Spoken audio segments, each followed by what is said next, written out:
En Contrapuntos, entrevistas, diálogos para pensar, Y para pensar precisamente, y más que nada pensar, recordar, reflexionar, sentir, ¿no? El Día Internacional de los Trabajadores y las Trabajadoras, estamos comunicados con Carlos Solero. Carlos Solero es licenciado en Ciencias Políticas, docente incluso en la Universidad Nacional de Rosario, la Cátedra de Sociología y en otros institutos, pero a la vez es interesante porque él es militante anarquista y queríamos conversar sobre este tema con él. Buenas tardes, Carlos, ¿cómo te va? Andrés, ¿cómo te va? ¿Cómo estás? ¿Cómo andas? ¿Bien? Y bueno, estamos aquí en vísperas, digamos, de actividades conmemorando justamente el 1 de mayo, como vos estabas diciendo al aire. Contame cuál es el origen de este 1 de mayo, Día Internacional de los Trabajadores. Bueno, en realidad el 1 de mayo tiene un origen bastante remoto, no exactamente esa fecha, sino la lucha por la reducción de la jornada de trabajo, ¿no? Prácticamente podemos decir que desde el siglo XVIII los trabajadores lucharon organizadamente, sobre todo a partir del siglo XIX, para lograr la reducción de la jornada de trabajo. La reducción industrial impuso, digamos, un ritmo a la producción, digamos, de bienes y de servicios que eran jornadas agotadoras de 14 o 16 horas a veces, ¿no? Trabajo de niños, de mujeres, trabajo diurno, nocturno. Entonces, esta fue una de las cuestiones que a comienzos ya del siglo XIX los trabajadores lucharon más organizadamente. Nosotros lo remitimos al siglo XVIII porque en la última etapa de la Revolución Francesa justamente aparece, digamos, algo que es una especie de proto-proletariado. Pero el proletariado aparece después de la Revolución Burguesa y con la Revolución Industrial.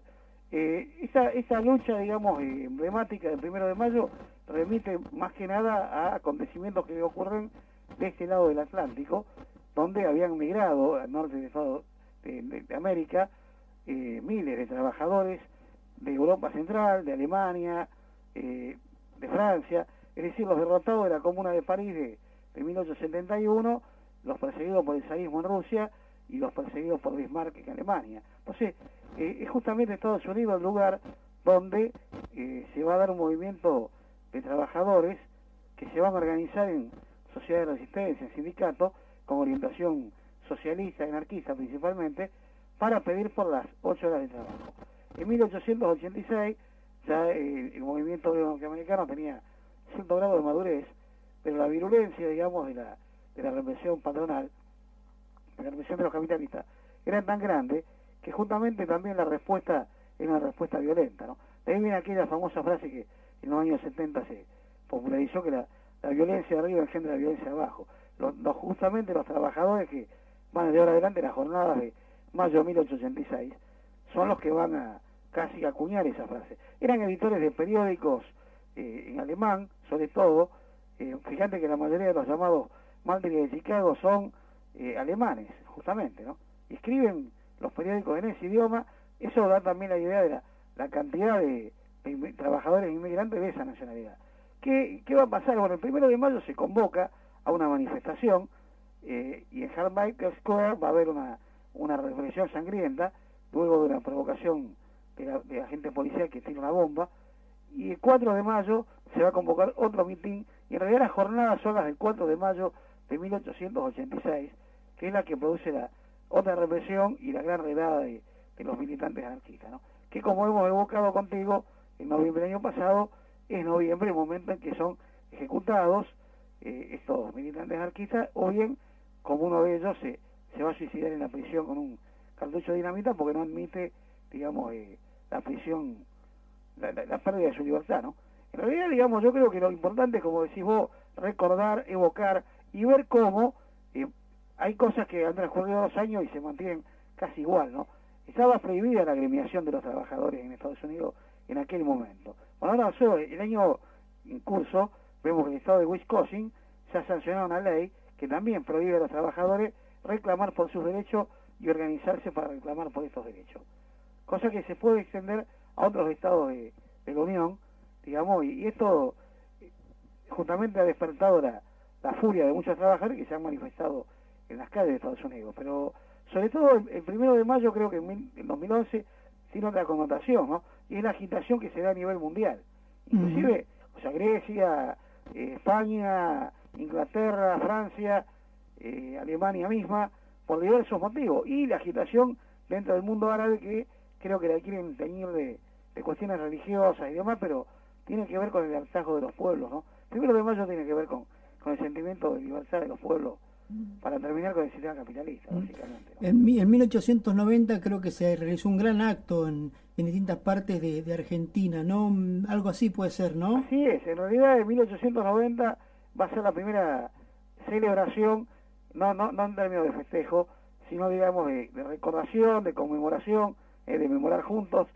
Y aquí en Rosario se va a hacer el acto en la Plaza López, ahí justamente en Buenos Aires, Avenida Pellegrini, donde una mujer no va a ser oradora, Virginia Volte, una militante anarquista, pero sí va a ser la que encabece con la bandera negra, digamos, y los símbolos de los proletarios, y cantando el Internacional e Hijo del Pueblo, la manifestación. En esa oportunidad hubo dos oradores anarquistas muy importantes aquí en esta región, de origen italiano, Rómulo Vidi y Francesco Momo, que eran obreros panaderos, los que van a dirigir la parada de los trabajadores, que se van a dirigir hasta Urquiza y Mitre. Los que conozcan la ciudad de Rosario, esto es ahora pleno centro, ¿no?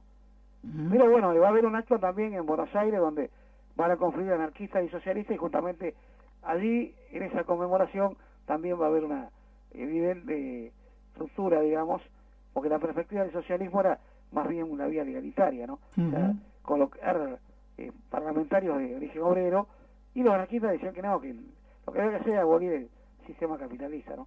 Y la huelga revolucionaria era la herramienta. Ahora, a mí me parece muy paradójico que se haya dado ayer una reunión como la que se dio en la avenida 9 de Julio, ¿no? Donde confluían funcionarios estatales con dirigentes sindicales. Bueno, eso que son afines al propio gobierno, ¿no? Digamos, a partir del 40 y pico, más o menos, con Perón, sobre todo, se da la estatización de los sindicatos, sí, ¿no? Sí, a partir del 43 directamente, ¿no? A ver, este movimiento sindical, digamos, pro gobierno, ya había empezado en la época de Irigoyen con la fuerza del noveno Congreso, ¿no? Que busca la mediación del Estado, de alguna manera.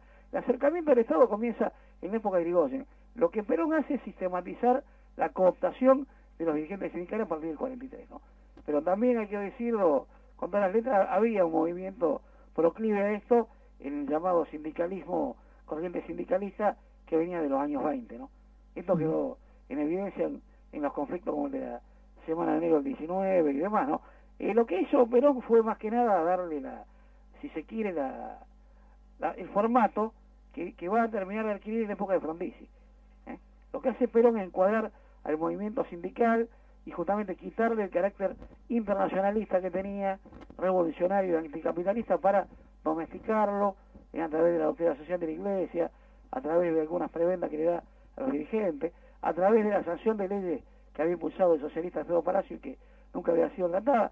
El modelo de realidad es el modelo falangista, digamos, de Primo de Rivera y de la Carta de Laboro de Benito Mussolini, ¿no?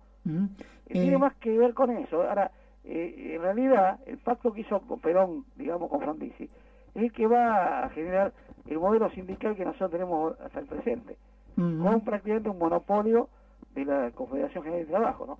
Con matices.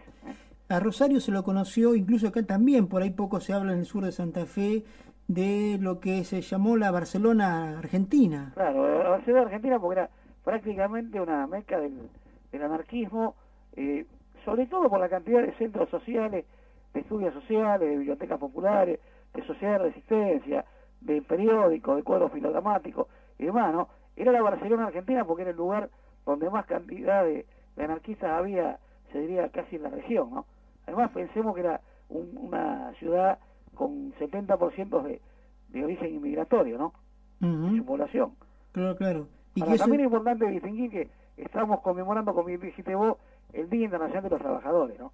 Nosotros lo vamos a hacer con una charla hoy en la Biblioteca Giraldo a partir de las 18 horas en Sarmiento 14-18, y mañana a partir de las 17 en la intersección de San Martín y San Juan vamos a evocar el 1 de mayo, el mismo día 1 de mayo, no el 29 de abril, como han hecho estos dirigentes, ¿no? Que son claramente pro-patronales. Esto es lo más interesante de ver, ¿no? Fíjate vos que el discurso de Moyano contiene más referencia a la cuestión política que a la cuestión social y económica. Bueno, el propio Moyano dijo, bueno, después de Perón, el 1 de mayo es es una fiesta. No, indudablemente, para gente como él tiene que ser una fiesta. Ahora, para los trabajadores precarizados, para la mayoría de los excluidos de la población, no, lejos está de ser una fiesta. Eso, por eso digo, no es casualidad, fíjate lo que decimos, en Estados Unidos, el 1 de mayo lo conmemora la gente de ideología revolucionaria y solamente. Lo que es un día laborable como cualquier otro, justamente el lugar donde se originaron los acontecimientos que estamos evocando, pero no es solo eso, después se celebra en agosto el Día del Trabajo. Y vos sabés, Andrés, que trabajo viene de tripalium, es decir, de un elemento de tortura que eran 3 palos atados a lo que se ponían los esclavos para azotarlos, ¿no? ¿De dónde viene? Repetilo. El tripalium era un aparato latín, ¿no? Eran 3 palos cruzados y atados, amarrados, donde se ponían a los esclavos insumisos para azotarlos. Es un elemento de tortura. Celebrar el Día del Trabajo es como celebrar el Día de la Africana, más o menos algo parecido. O sea, y es algo bien distinto a celebrar el Día de los Trabajadores. Además, en realidad uno no podría decir que desde 1866 para acá ningún Día de los Trabajadores haya sido feliz para el proletariado. Habrá habido etapas en las cuales el proletariado había logrado en algunas regiones del mundo algunas conquistas, pero ya que estamos hablando de esto, podemos ver un panorama internacional en el cual Mussolini manipuló el 1 de mayo, Adolfo Hitler también hacía grandes despliegues multitudinarios el 1 de mayo, no olvidemos que el partido nazi es el Partido Obrero Nacional Socialista, Partido Obrero Nacional Socialista. Carlos. En la Unión Soviética se hacían grandes desfiles militares, en Cuba se hacían grandes desfiles militares, era realmente una cosa muy grotesca, Andrés. Carlos, por último, se nos acaba el tiempo. Sí, Yo ahora voy a pasar Hijos del Pueblo. ¿Me contás el origen de esa canción? Sí, Hijos del Pueblo es el himno, digamos, de los obreros anarquistas, digamos, que justamente en su letra contiene todo lo que nosotros sentimos, ¿no? Que nos oprimen cadenas y que esa injusticia no debe seguir y que justamente la lucha solidaria de todos los trabajadores del mundo va a ser el que va a abolir el sistema asalariado que domina en el mundo. ¿De qué año es más o menos? No, es del fin del siglo pasado. Ah, es anónimo. Es una canción que se cantaba, tiene un origen más bien popular, digamos, ¿no? Pero es una canción que se cantaba en todos los actos, digamos, que impulsaban la sociedad de resistencia anarquista.